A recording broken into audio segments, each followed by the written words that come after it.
to the Footy Museum and the Footy Museum podcast, where the pipes are frozen, but also all the windows have shattered because we have entered Arctic territory.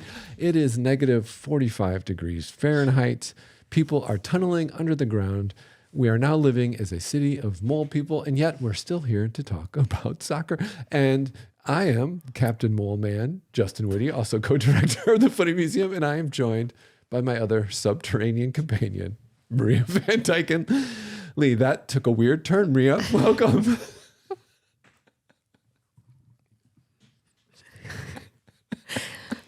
MLS is an indoor league now. It is. It's played all in one giant inflate. Not all of MLS is in Chicago. No, because the South is so hot that it will have to also move indoors. So it's indoor league for different reasons. Oh man, this weather is just horrible. It went from like 35 to negative 12. But I biked here. Yeah, you are tough. That was amazing. You do also live 2 minutes away. It's 10. It's 10 minutes. And it did take me a little bit longer because I was watching out for ice. I say just layer. It's all about layers. It is all about layers. It's all about layers. You know, we talk a lot about history on the show. We love the history of design, the history of clubs. But we haven't talked about the history of this fair institution. Do you know what we're looking at? Yes, I do. Not a lot of people know this, but this is the Footy Museum's original crest. This is the 1909 crest of the Footy Museum. Now you may ask, 1909? I didn't realize you guys have been around that long. It's true. We have been a part of the American soccer landscape since very early. In fact, the Footy Museum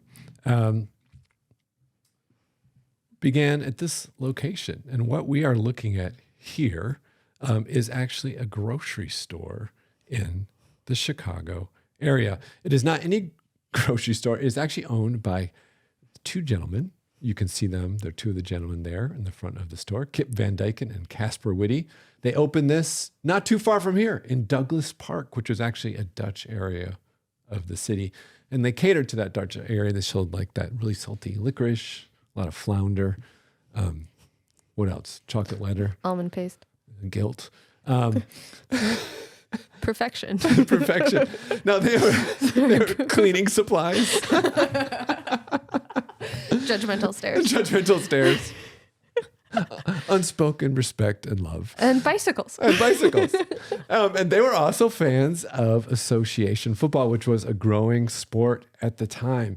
Now, in Chicago at the time, there were a lot of different teams because every neighborhood, those of you who don't know Chicago, it's like, I would say when you think about like a map from Lord of the Rings and every little area, it's like, oh, that's where the hobbits live and this and that. That's like Chicago. Every neighborhood is totally different and unique. And it was formed by all these different immigrant communities and continues to be that moved into these neighborhoods and set them up. So a lot of them had different teams and they were playing. And actually, at the beginning of the 20th century, soccer was so much growing in popularity that this famous British club called the Pilgrims came to tour the U.S. And they actually came to Chicago. Kip and Casper wanted to capitalize on that visit and decided to set up a small display in their store to attract other association football fans. Now, what they did was a little interesting. They decided to do a display of the favorite tobacco products of association football players from Chicago, from teams like the Hyde Park Blues. Different time. Yeah. Little, in fact, a lot of times they would smoke during the game. They took extra breaks. Yeah. The term smoke break actually comes from early American soccer.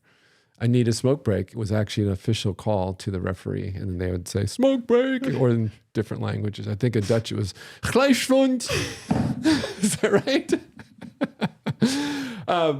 So Kip's sister, Ina, actually, she was a talented artist, and she created that first logo that we were looking at. We can look at it again here. And you can also see it on the storefront. She created that, and at the top of it, there is a raven, and then in the long oblong circle, and also known as an oval, it's the TFM, which is called for the Footy Museum, is what they named their little display. Now, the Raven was actually after Casper's pet, Raf, which is Dutch for raven. He's very creative with his naming. He's in line with his ancestors in Grand Rapids. They just name things as they are. His ancestors in Grand Rapids. He's not a Dutch immigrant from the Netherlands. I meant he's a Dutch immigrant from Grand Rapids, Michigan. I meant just like his, what would you call that? His cousins? His cousins, his, I don't know, future generations of Dutch immigrants in Grand Rapids, also creative in naming. Whew. So they called it the Raf, and it lived in the rafters of Kip and Casper's. And that's kind of how it started. And like I said, they installed this display, and shortly after installed it, someone came by the store, a man by the name of Peter Peel. Do you know who Peter Peel is? I believe there's some dinnerware named after him. Well, yes, there is. After all prestigious people in the early 20th century had dinnerware named after them. The Peel Cup was named after, and just like all prestigious dinnerware, it was handed out to people who excelled at sports. Uh-huh. And the Peel Cup was one of the first big prizes in U.S. soccer in Chicago. And he loved it so much that he was so impressed that he offered to display the Peel Cup in the store. And that started to draw a lot of attention to what was become known as the Footy Museum. Eventually, Kip and Casper moved the Footy Museum into a permanent location on, I believe it was Milwaukee Avenue. Milwaukee Avenue, that's correct. To check with the archivist. Yeah. Where they drew more and more attention during as they got into the 20s. Things were still growing, but hit the Depression. Things were kind of tough. Rumor has it they survived by selling a tonic out of a back room. Quote unquote. A sport. I think they called it a sports drink. Tonic. Yeah. A sports drink. It was the world's first sports drink. Mm-hmm.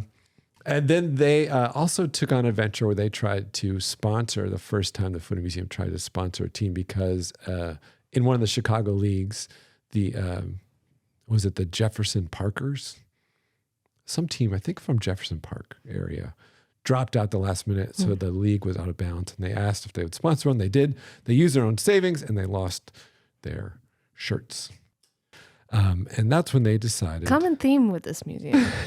That's when they decided to kind of maybe step away, and they handed things over to Betty Eichenhout. Now, Betty what was her relationship again? Niece. Niece of Casper's niece. And she took over and started running operations, and she was actually in charge during World War II. And it was at that time when the leagues in the U.S. and Chicago almost fell apart. So she fielded a team of all female players. One of, not only, there were the famous Decker women's team, but there was also the Rafts of the Footy Museum. Footy Museum Rafts. The Footy Museum Rafts, led by Betty Eichenhout. And here you can see a picture of them playing here. I believe this is Humboldt Park, and they were playing, I think that they were playing for the championship game. I'm not sure what the picture is from, but I know you can see the little logo on the kit there. Nice kits. They look heavy duty. Yeah, that's some quality craftsmanship. After the war, the men came back and said, it's our game. And also soccer started to fall off in popularity, and American football really started to pick up. The Footy Museum moved back into started to really focus on its exhibitions and in an attempt to try to draw attention from this American sport, tried to update their logo once again. So here you have the 50s logo. I like it. It's a very sport jacket. American varsity, looks right on a sweatshirt. Looks right on or a bomber jacket. A bomber jacket. Yeah. Or just hand stitched somewhere. Yeah. Cool patch. Cool. I should mention that the Rafts, they actually toured the whole country and played men's teams throughout the country. And they only lost twice. I think 2 games on the West Coast. They were pretty phenomenal. So it kind of foretell the dominance of women's soccer. Pioneering. Are you cold? Is it the fact that it's negative 10 degrees in here making you cold? Sorry. I don't know how you could tell. So despite this rebrand, do you need another parka on top of that? Despite this rebrand, it was hard to compete as soccer kind of fell out of favor, and the store was looked at more as a curiosity and a historical spot, and wasn't doing that great. And Betty decided to hand the museum off to one William Bauman. William Bauman nice here. Suit. Yeah, it was the time. He took over in the late 60s, early 70s, and he was a big proponent of kind of the modernization of American sports, and he loved kind of the idea of artificial turf, domes.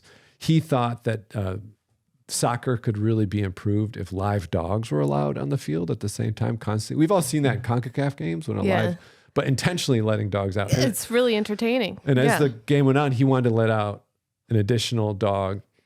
And in extra time, it'd be 2 dogs every minute. So by the end of the game, there would be about 150 dogs just chasing players. I love dogs. It's great. That didn't catch on, but he started really ambitious programs for the Footy Museum where it focused on exhibitions on the future of the game. Here you see at one of his shows at the McCormick Place, the future is domed.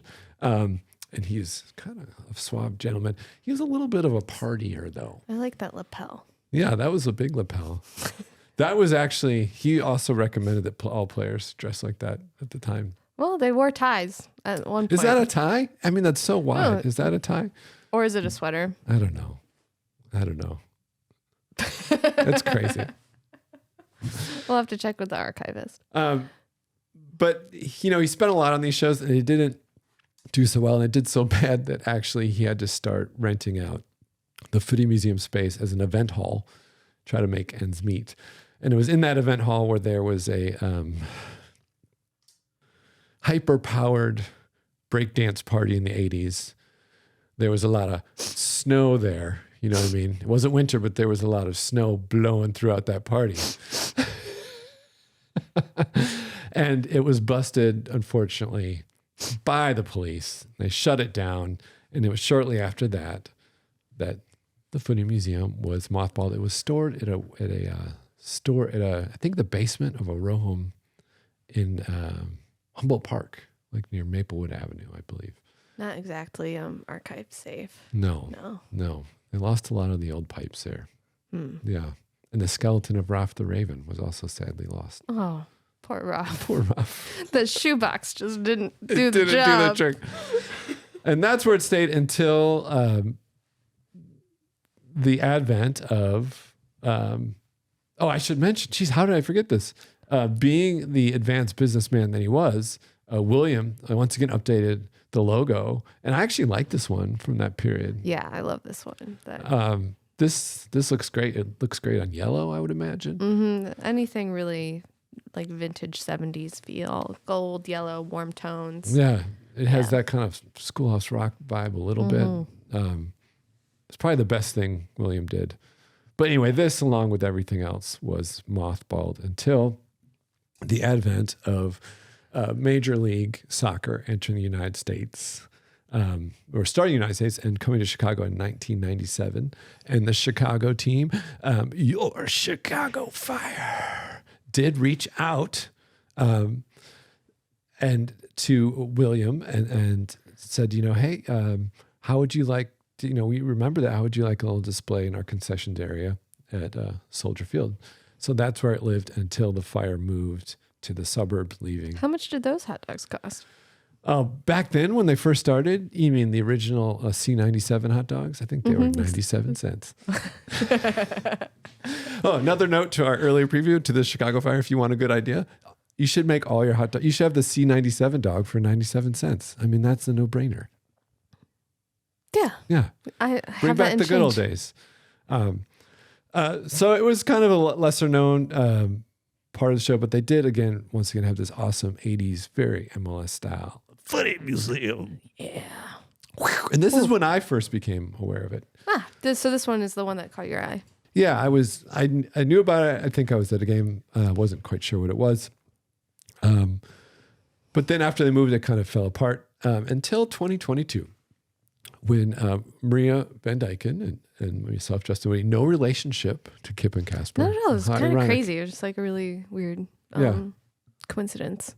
We met And we discovered, as some of you who listen, there's not many of you, unfortunately. Some of you listen, no, we work in the museum industry, and we're interested in doing exhibits that tell fascinating stories about football clubs and using the sport that is all over the world as the lens in which to really talk about a lot of different communities, cultures, and histories.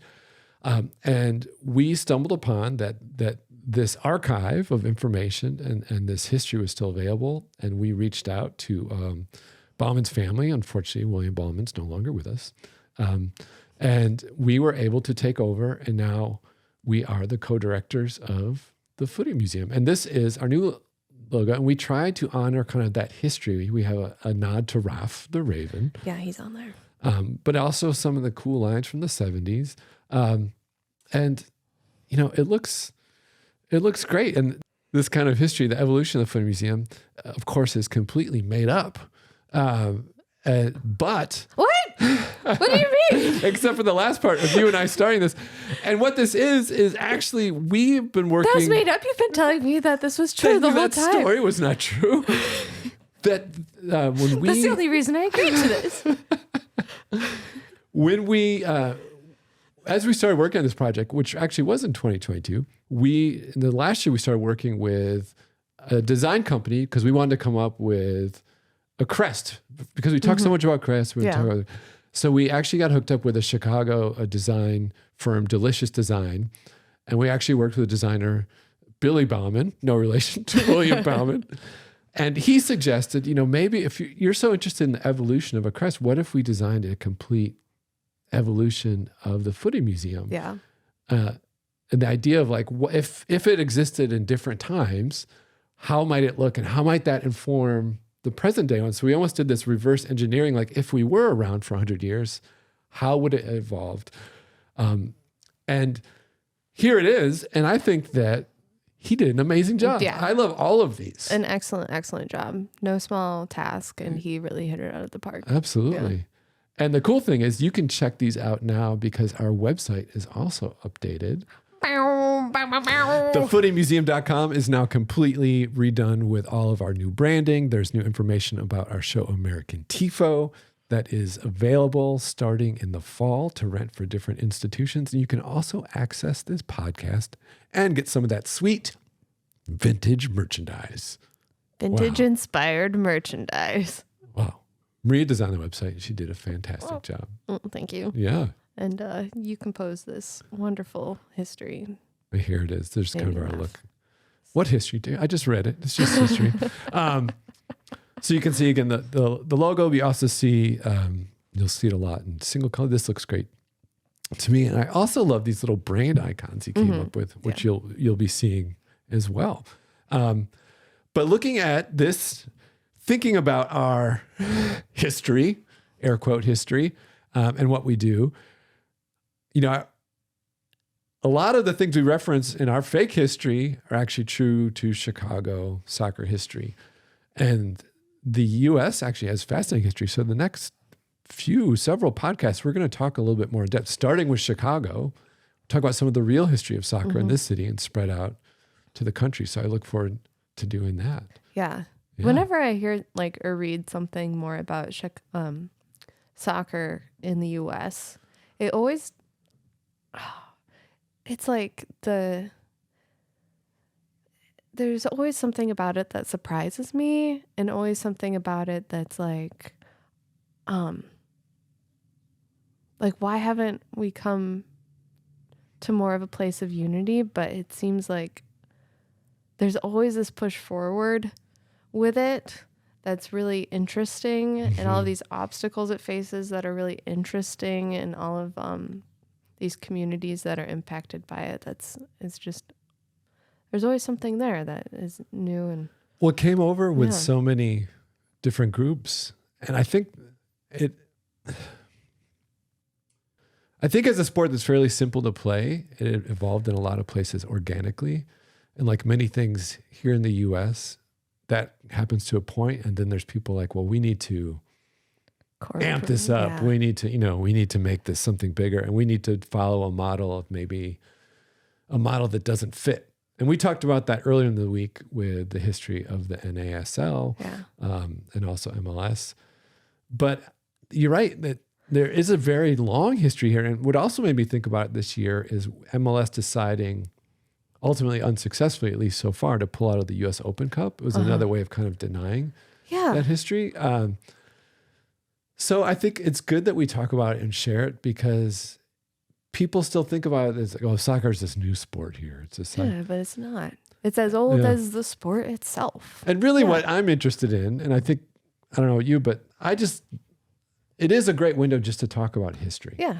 And the more we can learn about history, and Chicago, where we're going to start with, has such a fascinating overlapped history. And you see it, as you go through the neighborhoods, and there's traces. So I'm really interested to learn how soccer interwove with that. Yeah. Yeah. And how it somehow ended up with the Chicago Fire. Right.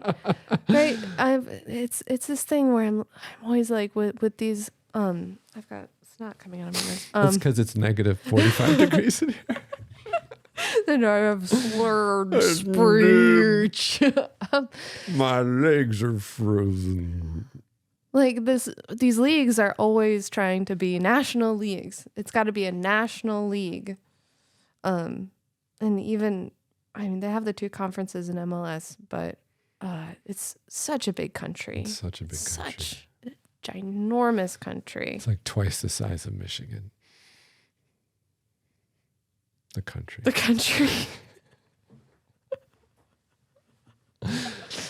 All right. So please check out our new website at thefootymuseum.com. You can check out this history, the designs by Delicious Design. There is some cool merch available. There will be more. That 70s shirt, already ordered. I'm going to get that for sure. Find out if you have questions about our exhibition. It is an exhibition about TIFO and supporter culture in the U.S. that we are making available to rent to different institutions. So museums, galleries, public institutions. And if you are interested about that, you can reach out and contact us. And we can share the very true stories of football with you, unlike our completely fake history that we shared today. Okay, I'm going to go start a fire with the nearest flammable thing. And that's the story of football.